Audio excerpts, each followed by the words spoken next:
टीका चल रही है हमारी 17वें सूत्र की। देखिए, लोक व्यवहार में जब किसी के द्वारा किसी को कोई सुविधा दी जाती है तब व्यवहार भाषा में यह कहा जाता है कि एक जीव ने दूसरे का उपकार किया, मतलब भलाई की। भलाई शब्द है इसमें, भला किया। किंतु यह मात्र निमित्त सूचक भाषा है ना। एक द्रव्य न तो अपने गुण पर्याय को छोड़ सकता है, न दूसरे द्रव्य को दे सकता है। अपने गुण और अपने पर्याय प्रत्येक द्रव्य के अपने अपने ही होते हैं, वो दे नहीं सकता किसी को। कि ज्ञान गुण ज्यादा है तो दीदी ने अच्छा पढ़ाया तो दीदी ने हमें बहुत ज्ञान दिया, ऐसा व्यवहार की भाषा में कहा जाता है। लेकिन वास्तव में दीदी अपना ज्ञान आपको नहीं दे सकती। जो ज्ञान आपके पास था वही आपका ज्ञान है, क्योंकि यहाँ तो सब तरह के स्टूडेंट है। यदि दीदी को ज्ञान देना होता तो सबको ज्ञान समान दे देती, किसी को कम किसी को ज्यादा कैसे दिया, है ना। इसका मतलब कि ज्ञान दीदी ने नहीं दिया, ज्ञान ज्ञान में से, आपके ही ज्ञान में से ज्ञान आया है। क्योंकि एक द्रव्य न तो अपने गुण पर्याय को छोड़ सकता है और न दूसरे द्रव्य को दे सकता है। प्रत्येक के प्रदेश दूसरे द्रव्यों के प्रदेशों से अत्यंत भिन्न है। प्रदेश ही भिन्न है। आपके असंख्यात प्रदेश भिन्न है, दूसरे के असंख्यात प्रदेश बिल्कुल भिन्न है। परमार्थ से निश्चय से एक दूसरे के क्षेत्र में प्रवेश नहीं कर सकते। एक द्रव्य का दूसरे द्रव्य में त्रिकाल अभाव है। प्रवेश नहीं कर सकते मतलब कि अभी कल पिछली बार जो सूत्र चला था उसमें तो आपने बताया था कि एक सिद्ध में अनंत सिद्ध, हमने पूजा में भी पढ़ा है। एक सिद्ध में सिद्ध अनंत जान अपनी अपनी सत्ता प्रमाण, है ना। तो एक ही सिद्ध में अनंत सिद्ध रहते हैं, एक ही जगह पर अनंत सिद्ध है, तो एक दूसरे में प्रवेश कर गए ना। यहाँ पर तो ये लिखा है कि परमार्थ से निश्चय से एक दूसरे के क्षेत्र में प्रवेश नहीं कर सकते, कि एक साथ एक क्षेत्रावगाह रहते हुए भी सब अपने अपने असंख्यात प्रदेश में ही है। कोई भी अपने असंख्यात प्रदेश को छोड़कर दूसरे दूसरे द्रव्य के असंख्यात प्रदेश में नहीं जा सकता। एक द्रव्य का दूसरे द्रव्य में त्रिकाल अभाव है। न भूत में कभी ऐसा हुआ था, न वर्तमान में कभी ऐसा हो सकता है, और न भविष्य में कभी ऐसा हो सकता है कि एक द्रव्य दूसरे द्रव्य में मिल जाए। इसलिए कोई द्रव्य दूसरे द्रव्य का वास्तव में लाभ या हानि नहीं कर सकता, कुछ कर ही नहीं सकता कि उसको लाभ पहुंचा दे या उसकी हानि कर दे। ऐसा संभव ही नहीं है, क्योंकि प्रत्येक द्रव्य स्वतंत्र है। एक द्रव्य को अपने कारण से लाभ या हानि हुई तब तो फिर निमित्त कैसे हुआ कि हाँ भाई दीदी क्लास नहीं लेती तो हम कैसे पढ़ते, तत्वार्थ सूत्र हम उठाते ही नहीं। हमारा तो ये दोपहर का टाइम सोने में ही चला जाता या इधर उधर वेस्ट हो जाता, इसलिए हम दीदी का उपकार मानते हैं। तो वह कैसे कि एक द्रव्य को अपने कारण से लाभ या हानि हुई, तब उस समय दूसरे कौन द्रव्य निमित्त रूप में मौजूद मौजूद हुए। दूसरे द्रव्य ने करवाया नहीं है लाभ या हानि, या ज्ञान नहीं करवाया आपको, लेकिन उस समय निमित्त रूप में कौन उपस्थित रहे, यह बतलाने के लिए उपकार शब्द का यहाँ पर यूज किया है।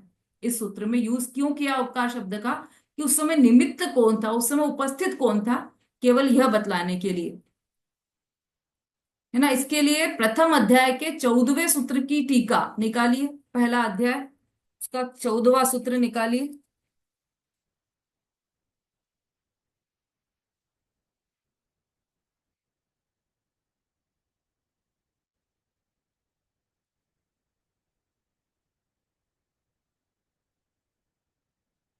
तदिंद्रिया निंद्रिय निमित्तम, पेज नंबर 52 पर निकालिए। मति ज्ञान की उत्पत्ति के समय निमित्त।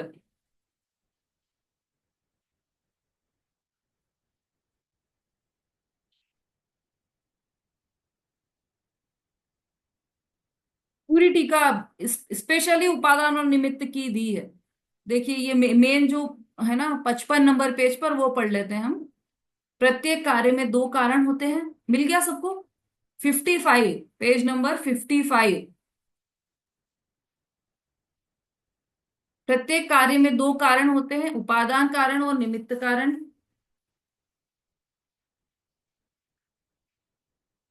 पढ़िए, आप लोग पढ़िए जरा इसको। हाँ पढ़िए विशु जी।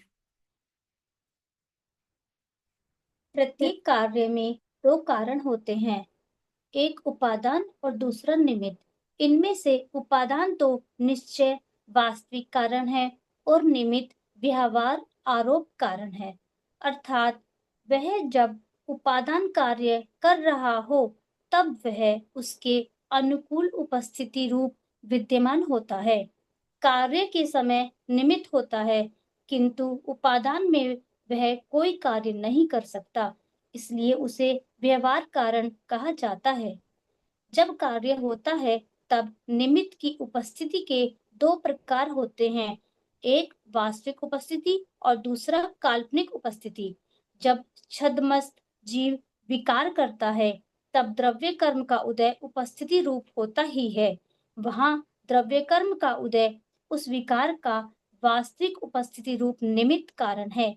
यदि जीव विकार न करे तो वही द्रव्य कर्म की निर्जरा हुई कहलाती है, तथा जीव जब विकार करता है तब तो कर्म की उपस्थिति वास्तव में होती है अथवा कल्पना रूप होती है, निमित्त होता ही नहीं। यह कहकर यदि कोई निमित्त के अस्तित्व का इनकार करे तब उपादान अपूर्ण हो, तब निमित्त उपस्थित होता है, यह बतलाया जाता है। किंतु यह तो निमित्त का ज्ञान कराने के लिए है, इसलिए जो निमित्त के अस्तित्व को ही स्वीकार ना करे उसका ज्ञान सम्यक ज्ञान नहीं है। यहाँ सम्यक ज्ञान का विषय होने से आचार्य देव ने निमित्त कैसा होता है इसका ज्ञान कराया है। जो यह मानता है कि निमित्त उपादान का कुछ करता है, उसकी यह मान्यता मिथ्या है और इसलिए यह समझना चाहिए कि उसे सम्यक दर्शन नहीं है। दोनों बात बता दी, यह भी बता दिया कि निमित्त कारण नहीं है, और यह भी बता दिया कि निमित्त की उपस्थिति अवश्य होगी ही होगी। निमित्त का अस्तित्व ही नहीं माने तो वह जीव सम्यक ज्ञानी नहीं हो सकता। निमित्त कुछ होता ही नहीं है, मतलब अस्तित्व ही नहीं है, निमित्त होता ही नहीं है, यदि ऐसा माने तो वह सम्यक ज्ञानी नहीं होता। ये स्पष्ट लिखा है, उसका ज्ञान सम्यक ज्ञान नहीं है यदि निमित्त के अस्तित्व को ही स्वीकार न करे। निमित्त होता तो अवश्य है, लेकिन निमित्त से कार्य नहीं होता। ये एक सूत्र वाक्य हमेशा ध्यान में रखना चाहिए। गुरुदेव हमेशा कहते थे इसको गुजराती में, निमित्त छे, निमित्त થાય છે પણ निमित्त थी कार्य थतु નથી। गुजराती में ऐसा बोलते थे। इसका अर्थ क्या है? निमित्त होता जरूर है, लेकिन निमित्त से कार्य बिल्कुल भी नहीं होता। दोनों बातें ध्यान में रखना है, निमित्त होगा अवश्य, लेकिन कार्य निमित्त से नहीं होगा। ठीक है, ये तो आपको समझ में आ गया होगा ऊपर का। अच्छा, इसमें एक तो 14वां सूत्र का था, और एक और कौन सा बोला है इसमें?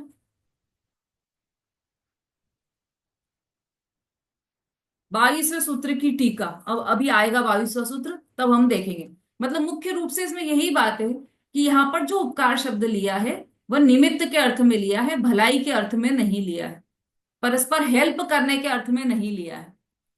और जैसे अभी जो सूत्र आने वाला है परस्परोग्रहो जीवानाम, तो वहां पर वो अधिकतर मतलब अन्यमति की तो क्या बात कहें, लेकिन जैनी भी उसका अर्थ यही निकालते हैं कि परस्पर एक दूसरे का उपकार करते हैं। तो उपकार शब्द, उपकार वो सूत्र का अर्थ, शब्दार्थ निकालोगे तो ये निकलेगा कि परस्पर उपग्रह जीवाना, मतलब एक दूसरे का परस्पर उपकार किया जाता है, यही अर्थ उसका निकलेगा। लेकिन उसका भावार्थ क्या है? क्योंकि वहां पर उपकार शब्द का अर्थ निमित्त है, तो वो निमित्त ही लेना है, वहां पर कोई एक दूसरे का कार्य नहीं कर सकता। हाँ, दूसरा पॉइंट पढ़िए, कौन पढ़ रहा था?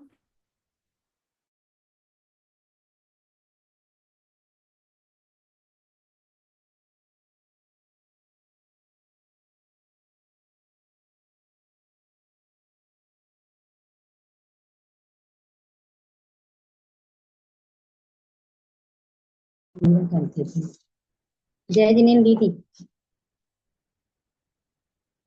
जय जिनेन्द्र। आकाश्य बगः, पढ़ना मेरे को। दीदी कौन सा पढ़ना है? आवाज नहीं आ रही तुम्हें। अच्छा, म्यूट हो गया था। ये पेज नंबर 338 निकालिए, इसमें सेकंड नंबर का पॉइंट पढ़िए। मेरे में नहीं है। दीदी वो वाली पुस्तक नहीं है जो आपकी वाली है, हमारे पास दूसरी है।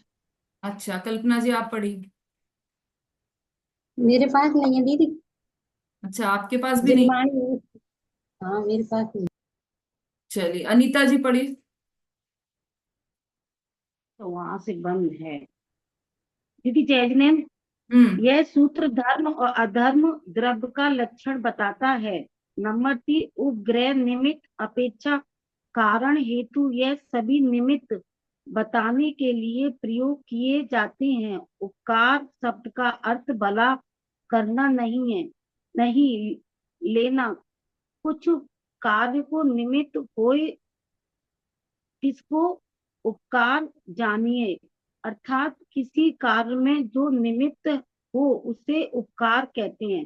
हाँ बस दो दो पॉइंट ले लेते हैं हम। यह सूत्र धर्म और धर्म द्रव्य का लक्षण बता रहा है। लक्षण क्या है धर्म द्रव्य का? कि गति स्थिति उपग्रहो ये है ना, गति स्थिति उपग्रहो धर्मा धर्मयोर उपकार, मतलब गति। धर्म द्रव्य का लक्षण गति है और अधर्म द्रव्य का लक्षण स्थिति है, ये बताया है सूत्र में। दूसरा, उपग्रह निमित्त अपेक्षा कारण हेतु, ये सभी जो शब्द हैं वो निमित्त बतलाने के लिए प्रयोग किए जाते हैं। कि इसका उपकार है, इसका उपग्रह है, इसका अच्छा। निमित्त है, इसकी अपेक्षा है, ऐसा ये सभी शब्द। फिर उपकार शब्द का अर्थ भला, ये किसके आधार से लिया है? पंडित जयचंद जी कृत सर्वार सिद्ध वचनिका के आधार से ये लिया गया है। तो क्या लिखा है उसमें जयचंद जी ने, पंडित जयचंद जी ने? उपकार शब्द का अर्थ भला करना नहीं लेना। यहाँ पर जो उपकार शब्द है उसका अर्थ भला करना नहीं है। उसका अर्थ क्या है? कछु कार्य को निमित्त हो तिसको उपकारी कहिए। कोई कार्य में कोई निमित्त हो उसको उपकार कह रहे हैं यहाँ पर, अर्थात किसी कार्य में जो निमित्त हो उसे उपकार कहते हैं। ठीक है, इतना तो समझ में आ गया होगा सबको। प्रश्न पढ़िए। प्रश्न नंबर 4, धर्म और अधर्म द्रव्य किसी के देखने में नहीं आते, इसलिए वे हैं ही नहीं है नहीं। हाँ, उत्तर प्रश्न सर्व प्रश्न समझ लीजिए पहले। धर्म और अधर्म द्रव्य देखने में नहीं आते। क्यों नहीं आते देखने में? क्योंकि अपन ने तो पहला ही कौन से नंबर का सूत्र पढ़ा था? ये तो नित्यावस्थितान्य रूपाणी है ना, उसमें देखा था हमने कि ये अरूपी द्रव्य है। तो अरूपी है तो देखने में नहीं आते। तो फिर इसलिए वे है ही नहीं। कोई कोई लोग ऐसे मानते हैं कि वो तो है ही नहीं। कोई फालतू की बातें हैं ये धर्म द्रव्य अधर्म द्रव्य। ऐसे ऐसे कोई द्रव्य होते ही नहीं जो चला है और रुका है। जीव स्वयं ही चलता है, पुद्गल स्वयं चलता है, स्वयं रुकता है, ऐसा। तो उसका उत्तर दे रहे हैं यहाँ पर। हाँ पढ़िए। सर्वज्ञ वीतराग ने प्रत्येक देखकर कहा है, इसीलिए यह कहना ठीक नहीं है कि धर्म और अधर्म द्रव्य किसी को दिखाई नहीं देते। जो नेत्र से न देखा जाए उसका अभाव बतलाना ठीक नहीं है। जो इंद्रियों के द्वारा ग्रहण न किया जाए, यदि उसका अभाव मानेंगे तो बहुत ही वस्तुओं का अभाव मानना पड़ेगा।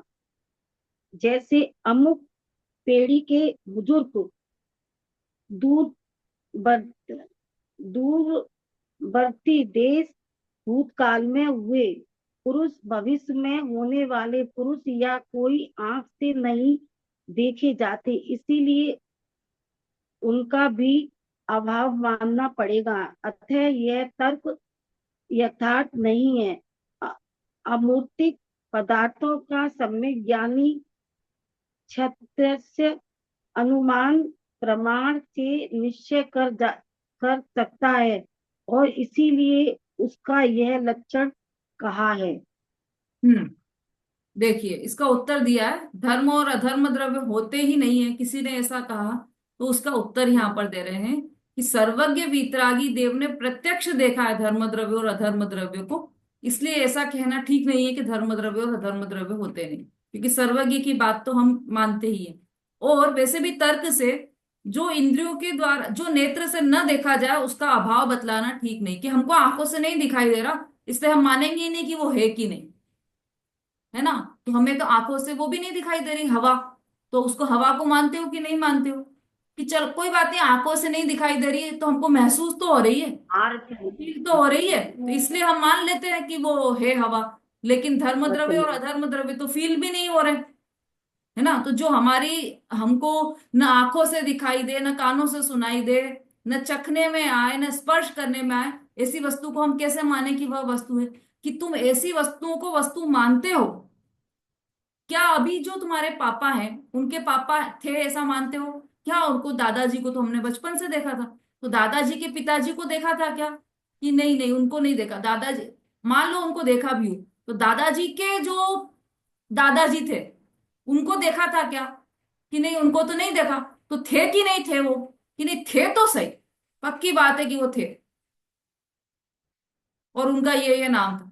तो तुमने न तो आंखों से देखा है उनको, न स्पर्श किया है, न कहीं से महसूस किया है, फिर भी मानते हो ना कि दादाजी के दादाजी भी थे। एक तो ये उदाहरण दिया। दूसरा, दूरवर्ती देश जापान गए हो कभी? कि नहीं, जापान तो नहीं गए, तो फिर है कि नहीं? नहीं है तो सही जापान। तुमने आंखों से नहीं देखा, कानों से नहीं सुना आप जापान की भाषा को, कुछ स्पर्श नहीं किया वहां पर, तो फिर कैसे मान रहे हो तुम कि जापान है ना? तो टीवी पर भी ऐसा कोई स्थान, अच्छा अभी हमने जैसे 3 लोक का नक्शा पढ़ा, तो उसमें मध्य लोक हमने देखा था ना, उसमें कितने असंख्यात द्वीप समुद्र, और नंदीश्वर द्वीप, उसमें हमने देखा 8वां द्वीप नंदीश्वरम भास्वरम, उसकी पूजा करते हैं हम। आज अष्टमी थी तो सबने पूजा की होगी नंदीश्वर द्वीप की। अष्टानिका में सब लोग पूजा करते हैं नंदीश्वर द्वीप की। क्यों करते हैं? कि अरे ऐसा द्वीप है, वहां पर ऐसी ऐसी रचना है, इतने सारे जिन मंदिर है, 52 जिन चैत्यालय है वहां पर। माना ना तुमने? तो तुमने तो उसको आंखों से नहीं देखा, स्पर्श भी नहीं किया, फिर भी मान लिया। तो हम ऐसी कई वस्तुओं को मान मान लेते हैं जो हमने आंखों से भी नहीं देखी हो, इंद्रियों से भी नहीं जानी हो। ऐसे ही भविष्य में होने वाले पुरुष, उनको भी हम आंखों से नहीं देखा, फिर भी मानते हैं। हमारा जो पोते का पोता होगा ना, उसके लिए हमने ये उसकी जो बहू आएगी उसके लिए कड़े रखे। तुमने तो देखा नहीं पोते का पोता होगा कि नहीं होगा, उसकी बहू आएगी कि नहीं आएगी, कुछ भी नहीं देखा, लेकिन फिर भी मान कर चलते हैं कि उसकी बहू आएगी, उसके लिए हमने ये कड़े रखे। तो मतलब हम मान मान लेते हैं कि भले आंखों से नहीं देख रहे हैं हम उसको, किसी भी इंद्रियों से नहीं जान रहे, तब भी हम उसको मानकर चलते हैं। इसलिए तो यदि हम ऐसा माने कि जो आंखों से नहीं दिखाई देगा तो, या इंद्रियों से नहीं जाना जाएगा, तो वो होता ही नहीं है, तो इन सब का भी अभाव मानना पड़ेगा। अतः यह तर्क यथार्थ नहीं है। अमूर्तिक पदार्थों का सम्यक ज्ञानी छद्मस्त अनुमान प्रमाण से निश्चय कर सकता है। अनुमान से निश्चय कर सकते हैं ना हम, कि सर्वज्ञ देव ने जो 7 तत्व कहे हैं, 6 द्रव्य कहे हैं, उसमें कोई 7 तत्व कहे हैं जो प्रयोजन भूत है, तो उसमें कोई गड़बड़ नहीं है, हम स्पष्ट रूप से उसको तर्क से जान सकते हैं।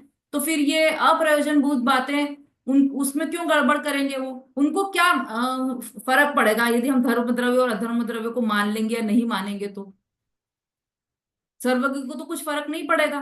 पर सर्वज्ञ की वाणी हितोपदेशी होती है, और वो सर्वज्ञ हैं, 3 लोक को जानने वाले हैं। उनके जानने में जो जो वस्तु आई है वो सब उन्होंने अपनी दिव्य ध्वनि में बोली है, और वही हमारे पास उपलब्ध है आगम के रूप में। तो सर्वज्ञ कथित बात है कि धर्म द्रव्य और अधर्म द्रव्य होता है, तो इसलिए उसका अस्तित्व भी हमें मानना ही चाहिए। इस तरह से ये डिसाइड हो गया कि धर्म द्रव्य का जो लक्षण है वह गति है, और अधर्म द्रव्य का लक्षण स्थिति है। और ये दोनों पुद्गलों के और जीव के गमन में और ठहरने में दोनों सहायक होते हैं, मतलब निमित्त रूप से ये दोनों सहायक होते हैं। ये 17वें सूत्र में हमने ये निश्चित किया। अब 18वां सूत्र, उसमें आकाश और दूसरे द्रव्यों के साथ का निमित्त नैमित्तिक संबंध बताया। अभी धर्म और अधर्म द्रव्य के साथ का निमित्त नैमित्तिक संबंध बताया। किसके साथ निमित्त नैमित्तिक संबंध बताया धर्म अधर्म द्रव्य का? कौन बता सकता है? शोभा जी। धर्म अधर्म द्रव्य का दीदी चाहिए नहीं, सभी द्रव्यों के साथ बताया गया है कि धर्म द्रव्य अधर्म द्रव्य का सभी द्रव्यों के साथ संबंध है। पुद्गल के साथ भी है, तब तो वो यहाँ से वहां ले जाता है। आकाश के साथ नहीं होएगा दीदी, आकाश को लेते। चलिए सुषमा जी बोलिए। दीदी जीव और पुद्गल के साथ। हाँ बिल्कुल ठीक, जीव और पुद्गल के साथ, क्योंकि केवल जीव और पुद्गल ही गमन करते हैं। पहले हमने गमन करते हैं। प्राणी च, बाकी सब द्रव्य तो हम्म। तो केवल जीव और पुद्गल ही गमन करते हैं। क्रियावती शक्ति ही जीव और पुद्गल में है, इसलिए धर्म द्रव्य और धर्म द्रव्य का निमित्त नैमित्तिक संबंध जीव और पुद्गल के साथ बताया। चलिए, तो अब ये कल हम आकाश और दूसरे द्रव्यों के साथ का निमित्त नैमित्तिक संबंध समझेंगे। अभी हाँ, कोई भजन बोलना चाहते हैं? भजन या स्तुति जो भी। मंजू जी। हाँ दीदी भजन बोल रही हूँ। हाँ।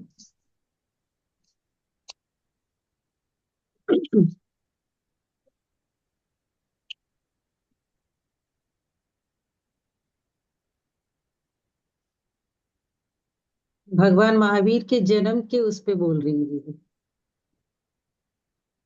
रत्नों के पालने में झूल रही है, रत्नों के पालने में झूल रही है, त्रिशिला माँ के प्यारे, सिद्धारती के दुलारी, त्रिशिला माँ की प्यारी, सिद्धारती की दुलारी, चैत सुदीते रस दिन आया, वीर प्रभु ने जन्म पाया, तीनों लोक में आनंद छाया, देवों ने उत्सव है मनाया, सबके दिलों को लुभा रहे हैं, सबके दिलों को लुभा रहे हैं। कौन?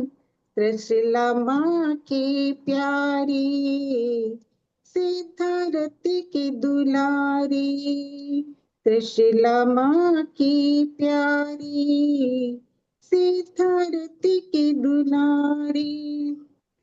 आई घड़िया कितनी सुहानी, लोरी गा रही त्रिशिला रानी, पलना झुलाई इंद्राणी, झूल रही है महावीर स्वामी, हौले हौले से मुस्का रही है, हौले हौले से मुस्का रही है। कौन?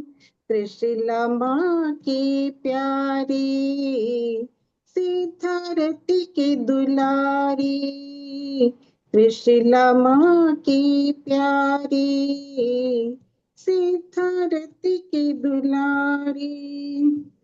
आओ हम भी पलना झुलाए, वीर प्रभु का जन्म मनाए, जियो और जीने दो नारा लगाए, धर्म ध्वजा नवनी फहराए, मुक्ति का मार्ग दिखा रहे हैं, मुक्ति का मार्ग दिखा रहे हैं, त्रिशिला माँ की प्यारी, सिद्धारती की दुलारी, रत्नों के पालने में झूल रही है, रत्नों के पालने में झूल रही है, त्रिशिला माँ की प्यारी, सिद्धारती की दुलारी। जय जय। बहुत ही बढ़िया, बहुत अच्छा। बिल्कुल नया भजन सुना है ये, पहले कभी नहीं सुना मैंने ये वाला भजन। बहुत अच्छा, बहुत ही बढ़िया मंदिर। जहाँ वाणी के ज्ञान से सूझे लो कालो, सो वाणी मस्तक नमो। आदित्य वाणी माता की जय। महान जैन धर्म की जय। आचार्य उमा स्वामी की जय जिनेन्द्र दीदी, सभी को जय जय जिनेन्द्र। जिनेन्द्र। जय।